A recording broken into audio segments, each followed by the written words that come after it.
अस्सलाम वालेकुम एवरीवन। उम्मीद करती हूँ आप तमाम लोग बिल्कुल खैरियत से होंगे और ईमान और सेहत की सलामती के साथ ज़िंदगी गुजार रहे होंगे और अपनी जो बेतहाशा नेमतें हमें मिली हुई हैं उनका हम शुक्र अदा कर रहे होंगे।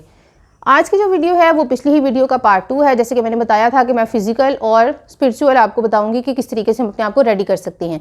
आज की वीडियो जो है वो फ़िज़िकल के हिसाब से है, तो हम देखेंगे कि हम फ़िज़िकली किस तरीके से वो काम करें जिनकी वजह से हमें रमज़ान में आसानी हो जाए। तो हम चलते हैं इसकी तरफ। तो सबसे पहले हम देखते हैं कि जैसे ही हमारे यहाँ कोई भी ओकेज़न आता है, ईद होती है या कोई त्यौहार आ जाता है, जैसे कि किसी के घर में कोई शादी हो गई या कोई और फंक्शन हो गया, तो उसके लिए हम लोग बहुत ज़्यादा डीप क्लीनिंग करना स्टार्ट कर देते हैं।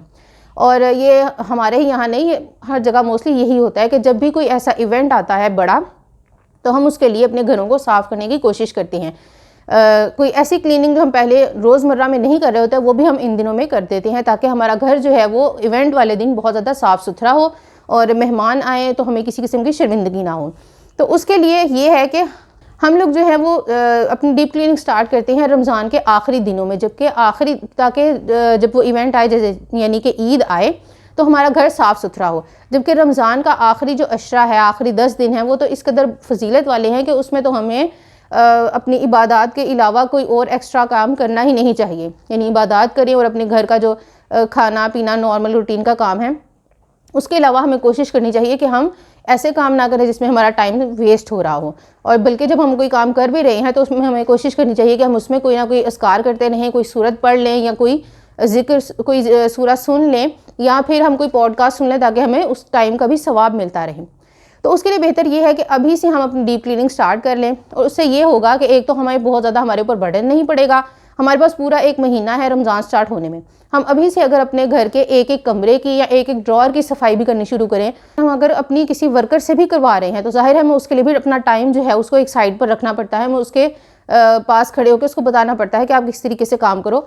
तो इसलिए हमें चाहिए कि अभी से हम ये काम स्टार्ट कर दें, ताकि जब तक रमज़ान आए तो हमारा पूरा घर जो है वो डीप क्लीन हो गया, और उसके बाद रोज़मर्रा की जो सफाई होगी तो हमें ईद के लिए इतना मसला नहीं होगा। हमें ईद के लिए हमारा घर हमें साफ़ सुथरा ही मिलेगा। इसमें यह भी है कि जिस तरीके से हम जानते हैं कि बहुत ज़्यादा मौसम एकदम से चेंज हो गया है, इस बार इतनी ज़्यादा सर्दी जो है वो नहीं आ रही। कुछ इलाकों में बहुत ज़्यादा सर्दी है, कुछ में जो है वो सर्दी नहीं है, ऑलमोस्ट जा रही है, धूप जो है काफ़ी ज़्यादा निकली होती है। तो इसका ये भी एक हल है कि अभी से हम जो है अपने जो सर्दियों वाले कपड़े हैं वो थोड़े थोड़े करके हम पैक करना स्टार्ट कर दें। यानी कुछ ऐसे कपड़े जो हम अपने बाहर रखें, जैसे कोई हल्के फुल्के से स्वेटर्स रख लें, स्वेट शर्ट्स रख लें, इस तरीके से जो हम फरवरी में उसको चला सकें। उसके अलावा जो मेन आपके कपड़े हैं वो आप उनको रख दें, क्योंकि जब एकदम से अगर गर्मी आ गई मार्च में, तो उधर से हमें अपने ये पैकिंग करनी पड़ेगी सर्दियों के कपड़ों की, और हमें गर्मियों के कपड़े निकालने पड़ेंगे, और फिर हमें साथ में रमज़ान भी होगा, तो हमारा बहुत ज़्यादा टाइम वेस्ट होगा। इसलिए बेहतर यही है कि अभी से जो है हम अपना ये छोटे छोटे काम करना स्टार्ट कर दें, ताकि रमज़ान में हमें कोई मसला ना हो। इसके बाद दूसरे नंबर पर आ जाता है कि हम अभी से जो है वो कुछ एक्स्ट्रा नवाफिल पढ़ना स्टार्ट करते हैं। जैसे कि हम जानते हैं ईशा के बाद तरावी पढ़नी होती है, तो उसमें बाज़ औक़ात हम स्टार्ट के दिनों में बहुत ज़्यादा थक जाते हैं, क्योंकि हमें आदत नहीं होती इतने ज़्यादा नवाफिल इकट्ठे पढ़ने की। तो हम उतने ज़्यादा तो अगर नहीं भी पढ़ पाते, तो हमें कोशिश करनी चाहिए कि ईशा के बाद 2 या 4 नवाफिल हम एक्स्ट्रा पढ़ लें। इससे हमारी थोड़ी प्रैक्टिस हो जाएगी, सवाब भी मिलेगा, और इस नीयत से करें कि हम रमज़ान के लिए अपनी तैयारी कर रहे हैं, ताकि हम रमज़ान में जो है वो और ज़्यादा इबादत कर सकें। तो इंशाल्लाह हमें इसका सवाब भी ज़्यादा मिलेगा कि अल्लाह ताला देखेंगे कि हम अभी से अपनी तैयारी कर रहे हैं रमज़ान के लिए। उसके बाद हम फजर के बाद जो है वो इशराक जो है उसको पढ़ना स्टार्ट कर सकते हैं, और कोशिश कर सकते हैं कि हम तहज्जुद के लिए उठ जाएँ और हम उसको पढ़ना स्टार्ट कर सकते हैं। इस तरह से हम नवाफिल जो है वो थोड़े से एक्स्ट्रा पढ़ने स्टार्ट कर दें, ताकि रमज़ान के आने तक हमारी प्रैक्टिस हो जाए। फिर तीसरे नंबर पर आ जाता है कि हमें अपनी जो शॉपिंग है ईद के लिए वो हमें अभी से कंप्लीट कर लेनी चाहिए। यानी हमारे पास पूरा 1 महीना है। हमने अगर कोई नए कपड़े बनाने हैं, नए जूते लेने हैं, या हमने कोई ज्वेलरी लेनी है, मैचिंग कुछ भी लेना है, हमने वैसे घर के लिए कोई शॉपिंग करनी है, कोई पर्दे नए लाने हैं, कुशन्स लाने हैं, बेडशीट्स, कुछ भी हमने करना है, वो हम अभी से स्टार्ट कर दें, क्योंकि अभी हमारे पास 1 महीना है, हम उसमें सब कुछ कर सकते हैं। अगर हम थोड़ा थोड़ा करके हर काम हर रोज़ के लिए रखें, हम एक लिस्ट बना लें कि ये काम हमने कंप्लीट करने हैं, और फिर हम थोड़े थोड़े करके रोज़ करेंगे, तो इंशाल्लाह रमज़ान आने तक हमारे ये काम कंप्लीट हो जाएंगे, हमें मुश्किल नहीं होगी। इसलिए कोशिश यही करनी चाहिए कि हम रमज़ान से पहले ही अपनी ईद की शॉपिंग कुछ भी किसी भी तरह की हमने करनी है, तैयारी जो भी करनी है, हम उसको रमज़ान से पहले ही कंप्लीट कर लें। जैसे अगर हम बाज़ औक़ात बच्चों को गिफ्ट्स वगैरह देते हैं, हम उसकी पहले से शॉपिंग करके रखें कि हमें पता होता है कि हमने किस बच्चे को क्या चीज़ देनी है, हम पहले से करके रखें, ताकि अगर हमें बाज़ार जाकर कुछ हमें ढूंढना भी पड़े, हमें इधर उधर फिरना भी पड़े, तो हमें कोई मसला ना हो, क्योंकि हमें ये नहीं होगा कि रमज़ान है तो हमारा रोज़ा जो है वो निकल ना, हमारी इफ्तारी का टाइम ना निकल जाए या हमारा टाइम ज़ाया हो रहा है, वो हमें टेंशन नहीं होगी। इसके बाद चौथे नंबर पर आ जाता है कि हमें वर्कआउट करना बहुत ज़्यादा ज़रूरी है, चाहे आप सिर्फ 5 मिनट के लिए करें, यानी एक्सरसाइज करनी है। हमें किसी भी किस्म की एक्सरसाइज कर सकते हैं, जैसे कि अगर आप सिर्फ स्ट्रेचेस कर सकते हैं, सिर्फ जो है आप थोड़ी देर के लिए किसी भी किस्म की एक्सरसाइज कर सकते हैं। इसके लिए हमें कोई इक्विपमेंट की भी ज़रूरत नहीं होती।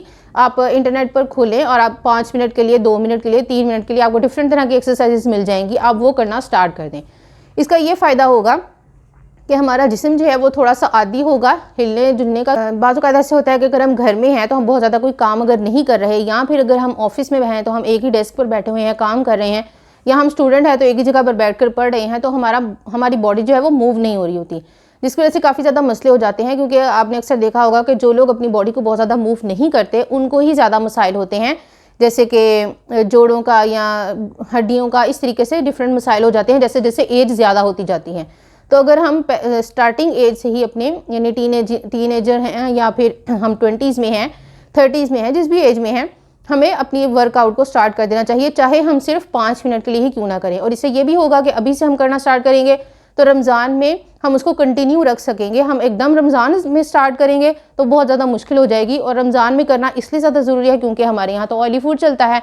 ऑयली फूड जब हम खाएँगे और हम साथ साथ कोई एक्सरसाइज नहीं कर रहे होंगे तो वो आहिस्ता आहिस्ता हमारे जो है वो जिसम में फ़ैट जो है वो इंक्रीज़ होता जाएगा, जिसकी वजह से मोटापा आ जाता है, और मोटापा बहुत ज़्यादा बीमारियों की जड़ है। इसलिए कोशिश करनी चाहिए कि हम अभी से जो है वो स्टार्ट कर दें अपने वर्कआउट, चाहे 5 मिनट के लिए करें और उसके अलावा 5 मिनट के लिए वॉक करें। वर्कआउट को और वॉक को हमने अलग अलग रखना है, वॉक को हमने वर्कआउट में शामिल नहीं करना। ये हमारा हो गया 4th काम। और उसके बाद हमने 5वां काम करना है, वो ये है कि हमने अभी से फ्रोज़न फूड बनाकर रखना स्टार्ट कर देना है। हमारे यहाँ पर मोस्टली यही होता है कि इफ्तार के टाइम पर फ्रोज़न फूड जो है उसको निकाला जाता है और उसको फ्राई किया जाता है। लेकिन अगर आप बाज़ार से लाना चाहते हैं तो अभी से लेकर आना स्टार्ट कर दीजिए, और अगर आप घर में बनाना चाहते हैं तो भी अभी से बनाना स्टार्ट कर दीजिए। अभी हमारे पास पूरा महीना है, हम थोड़ा थोड़ा करके सब कुछ बनाना स्टार्ट करेंगे तो रमज़ान तक हम काफ़ी ज़्यादा चीज़ें बना लेंगे, और फिर हमें रमज़ान में वो एक्स्ट्रा टाइम नहीं लगाना पड़ेगा। हम सिर्फ फ्रीज़र से चीज़ निकालेंगे, उसको थोड़ी देर रेस्ट देंगे, उसको डीफ्रोस्ट करेंगे और उसको फ्राई कर लेंगे। ये हमारे लिए बहुत ज़्यादा कन्वीनियंट हो जाएगा। इसलिए कोशिश करनी चाहिए कि अभी से जो है हम वो थोड़ी थोड़ी चीज़ें बनाकर उनको फ्रीज़ करना स्टार्ट कर दें, ताकि रमज़ान में हमारे लिए आसानी हो और हम रमज़ान जो है वो उसको उस तरीके से गुजार सकें जिस तरीके से गुजारना चाहिए, यानी ज़्यादा से ज़्यादा इबादत करके, कुरान पढ़ के, ज़्यादा से ज़्यादा दुआएं मांग के, और ज़्यादा से ज़्यादा जो है वो अल्लाह ताला से करीब होके। इसलिए हमें अभी से ये छोटे छोटे काम अगर हम कर लेंगे तो रमज़ान में हमारे लिए बहुत ज़्यादा आसानी हो जाएगी। और उम्मीद करती हूँ आपने इसका फर्स्ट पार्ट भी देखा होगा, जिसमें हमने देखा था कि स्पिरिचुअली हम अपने आप को किस तरीके से रेडी कर सकते हैं रमज़ान के लिए। तो अगर आपने नहीं देखा तो आप उसको देख लीजिए, और अगर आपको ये दोनों वीडियोस अच्छी लगी हों तो आप इनको दूसरों के साथ शेयर कर दीजिए, ताकि ज़्यादा से ज़्यादा लोग जो है इसे फ़ायदा उठा सकें और अपने आप को रमज़ान के लिए अभी से तैयार कर सकें। इसके साथ साथ चैनल को सब्सक्राइब कर दीजिए और बेल आइकन को हिट कर दीजिए, ताकि हर नई वीडियो जो है आपको ईजिली उसका नोटिफिकेशन मिल जाए। अल्लाह हाफिज़।